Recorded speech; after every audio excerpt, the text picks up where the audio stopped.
The most significant revelation was that Saddam had been preparing multiple hiding places throughout the region, including some that could conceal him for extended periods if coalition forces intensified their search efforts.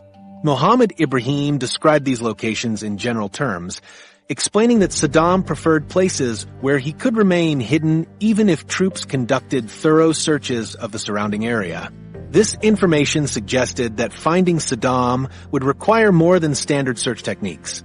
Mohammed Ibrahim's cooperation provided intelligence teams with their first accurate picture of how Saddam was actually living in hiding.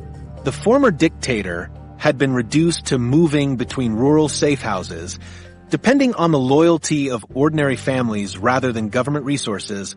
His survival depended on maintaining the support of people who could provide basic necessities while helping him avoid coalition patrols.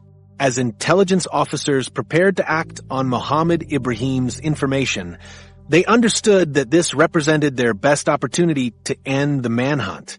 Mohammed Ibrahim possessed current knowledge about Saddam's location and was willing to guide them to potential hiding places. The operation would require careful planning and precise execution to prevent Saddam from escaping to alternative safe houses.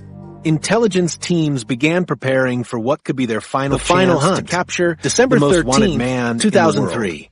The farming village of Ad-Dor, near Tikrit, sat quietly in the pre-dawn darkness as convoy vehicles approached along dirt roads. Mohammed Ibrahim sat in the lead vehicle, his face showing the internal struggle between decades of loyalty and the reality of his current situation. He had agreed to guide coalition forces to areas where Saddam might be hiding, but his cooperation came with visible reluctance and careful conditions about how the operation would proceed. The tension inside the vehicles was different from previous raids that had targeted specific buildings based on intelligence reports.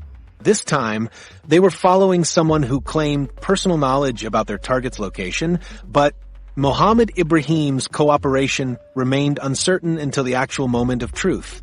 Intelligence officers watched his body language for signs that he might change his mind or attempt to mislead them at the crucial moment.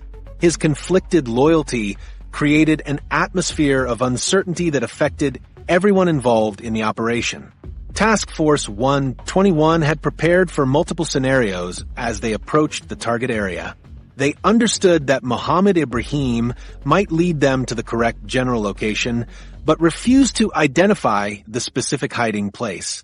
Alternatively, he might provide false information to protect Saddam while appearing to cooperate with coalition forces.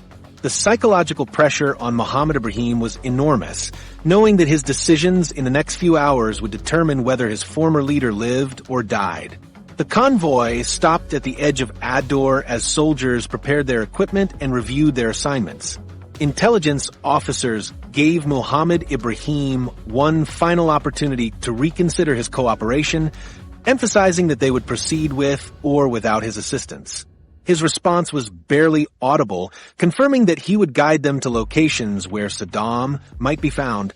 The reluctance in his voice suggested he had not made peace with his decision, but practical circumstances left him no alternative.